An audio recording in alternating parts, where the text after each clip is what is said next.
Hey students, we're back for part 2. I did notice when I was listening over part 1 that my voice is a little bit uneven, but this is a free product, so there's nothing I can do about that. So, in part 1, we looked over goods and services and assets. We drew a little bit about the market for dollars and market for euros. And where we stopped, we were, hold on, these things are going forward slowly. Where we stopped, we were looking at examples of reasons curves might shift, and we stopped with recession or expansion in one country. So in our example, we were having a recession in the United States, and we took a look at how that would affect the market for euros and the market for dollars. So this time we're going to look at what happens if relative prices change. And basically that could occur if there's inflation or deflation in one country. And so I'm going to assume inflation in the United States, and I'm going to use an example. Would be all products on average would increase in price. But I'm going to use an example of jeans. And the jeans that are made in the US cost $40, and the jeans that are made in Europe cost $40 before inflation. Afterwards, the jeans in the US cost 10% or $44 more. If you were in Europe, things would obviously be priced in euros, but the same thing that would happen. You would see an increase in 10% of the price of things that were made in the US. So, while number one, a recession or expansion of one of the countries only affected the behavior of the people in one country, in this situation, it's actually, because it's changing the relationship of the prices between the two countries, it's going to affect the behavior of both those green ladies who were looking for who were bringing in euros, and the purple men who are bringing dollars. It's going to affect the behavior of both countries. So let's take a look at that. So people with dollars who want euros will increase. Supply will shift to the right. The reason people with dollars who want euros will increase is because, remember, the demand for euros, it's actually what we call a derived demand, and it's derived from our desire for goods and services or assets. So we now want more jeans and other things made in Europe because they cost less compared to what they used to cost. Not because they've changed, but because the price of US goods have changed. So when I say they're less compared to what they used to cost, I mean relative to what things made in the US cost. So supply shifts right, and demand, therefore, on this graph shifts to the right. Remember again, opposite curves shift in the same direction. We're going to supply more dollars, so we'll be demanding more euros. Now, if you're somebody who already has euros, you won't want to exchange as many for dollars because you won't want to buy as much stuff that's made in the US. It costs more now. So the demand will shift to the left here, and the supply will shift to the left here. What you can see then is my new equilibrium point shows a lower price in the market for dollars and a higher price in the market for euros. Our original prices were 1.2 and 0.83. I'll make my new prices 1.16 and 0.87. Now, do I remember that right? Remember, one is the reciprocal of the other, so let me look on my calculator real quick.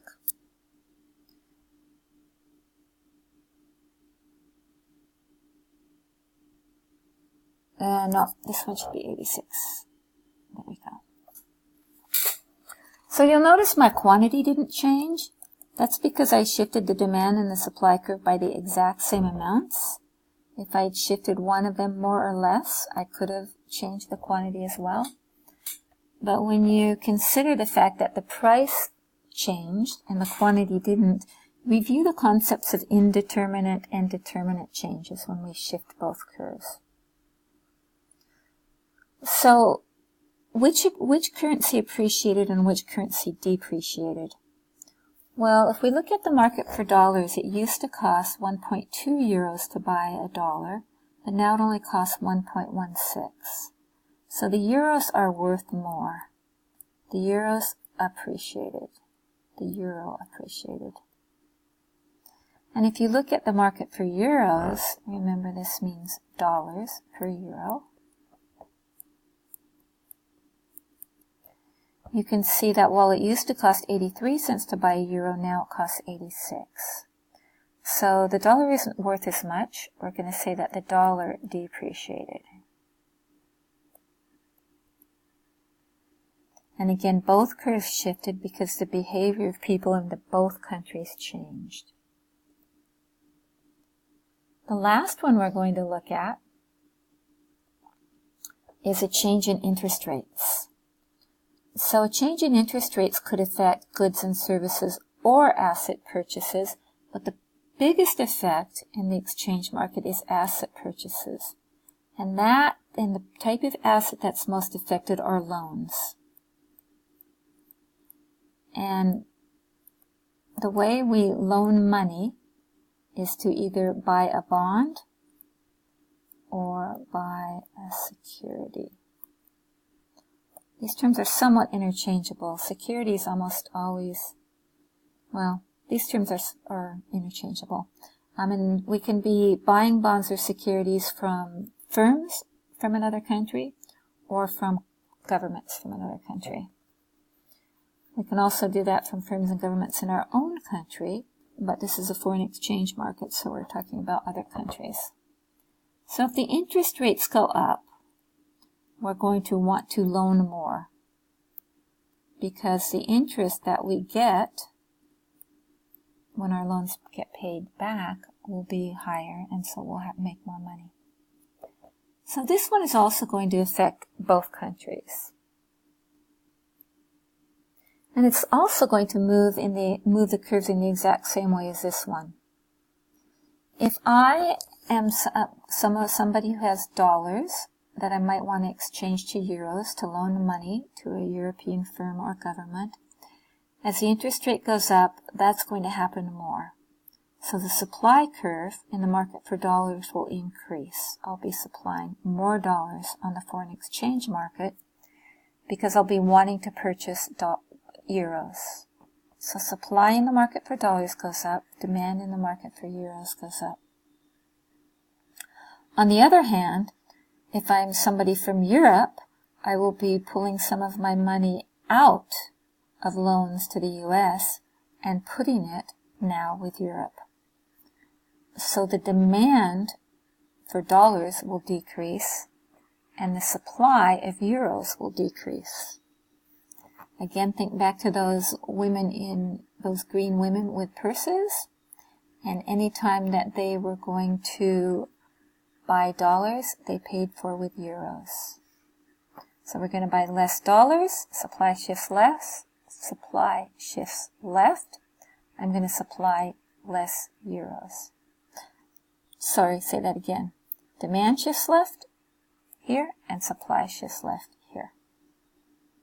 And again, euro appreciated and the dollar depreciated. The fourth one is speculation, but we're not going to draw that. Basically, if you believe a currency is going to increase, you may buy it now and sell it later. If you believe it's going to decrease, you may sell what you have now and buy it back again later. So the last concept we're going to go over is exchange rate policies. And these are policies that different countries have in how they want to manage their exchange rates. I seem to want to keep going here, so let me just stay here for a minute. So we assumed when we were doing our work before that exchange rates would just move around freely depending on the shifts of the supply and demand. And it's possible that that would occur within a country, and if it does, that's called a flexible exchange rate system or a floating exchange rate system. All right, policy/system. But basically, it's just how a government wants to, how freely a government wants to allow the exchange rate to fluctuate. Flexible or floating, they're letting it freely fluctuate according to the movements of the market. If they don't want to let it fluctuate at all, it's called a fixed exchange rate system or policy. And pegging is similar. A pegged exchange rate is one that is sort of attached percentage-wise to another currency. So for many years, China pegged its exchange rate to the U.S., and that means if the U.S. exchange rate went down by 1%, China would allow theirs to go down by 1%. They were following it. A managed float is right in between fixed and pegged. With a managed float, if a country is likely to let its exchange rate float freely or be flexible, as long as it doesn't move too dramatically in terms of speed, like go up or down too quickly, or in terms of simply the amount, raise too high or fall too low. Most advanced economies have managed floats. What I want to do for the very last thing is show you what a country would do if they wanted to fix or somehow control their exchange rate. Because what they can't do is just make a decree that it can only sell for a certain amount. The reason they can't do that is because currency is traded in too many places around the world. It's simply too diverse of a market. So what they try to do is use currencies themselves to influence the market.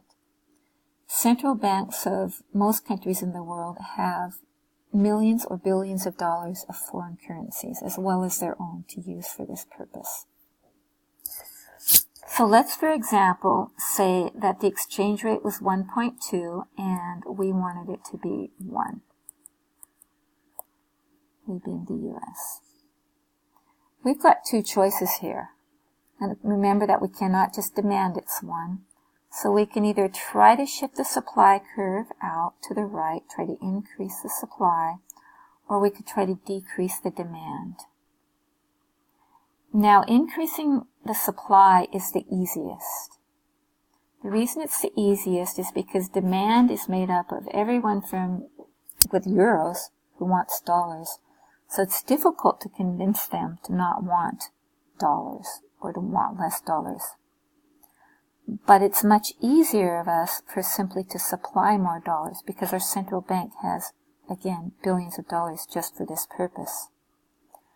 So if our central bank goes out to the exchange market and they use some dollars they have to purchase euros, so they're supplying dollars, they're demanding euros, they're supplying dollars to buy euros, in other words, then they can keep the exchange rate here. It's very difficult to keep it if the market is pressuring it another way. It's very difficult to keep it indefinitely. But this is how they would at least attempt to keep the exchange rate, to lower the exchange rate at 1 or to keep it at 1 if it was at 1 and there was market forces trying to raise it. The opposite thing happens if we're trying to increase the exchange rate. If we want the exchange rate to go higher, again, it's always easier to increase than decrease. So what we would do is we would increase the demand for dollars by buying dollars. We would sell euros and we would buy dollars.